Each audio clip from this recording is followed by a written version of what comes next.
അതിനേക്കാളെല്ലാം മുമ്പൊരു ത്യാഗജീവിതം ഉസ്താദിനൊന്ന് ഇർഹമൂ മൻ ഫിൽ അർളി യർഹമുകും മൻ ഫിസ് സമാ.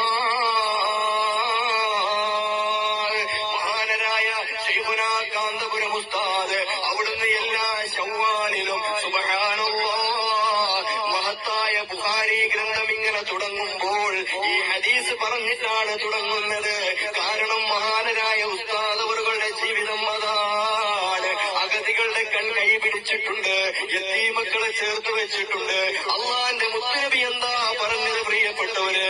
ഞാനും യതീമീങ്ങളെ സഹായിക്കുന്നവരും അവനെ ചേർത്ത് പിടിക്കുന്നവരും ഇങ്ങനെയാണെന്ന് കൈവിരൽ ചൂണ്ടിക്കൊണ്ട്, കൈവിരൽ ഉയർത്തിക്കൊണ്ട്, ഈ കൈവിരൽ ചേർത്ത് പിടിച്ചുകൊണ്ട് അള്ളാന്റെ മുത്തുനബി പറഞ്ഞില്ലേ? മഹാനരായ ഉസ്താദ് അവറുകള് എത്രയോ അഗതികളെയാണ് കൂട്ടിപ്പിടിച്ചത്, എത്രയോ യതീമക്കളെയാണ് ചേർത്ത് വെച്ചത്. ഇന്നതാ എത്ര ആയിരക്കണക്കിന് പണ്ഡിതന്മാരെ സമൂഹത്തിന് നൽകിയില്ലേ? ആർക്കാണ് ഇങ്ങനൊരു ജീവിതം ജീവിക്കാൻ കഴിയുക?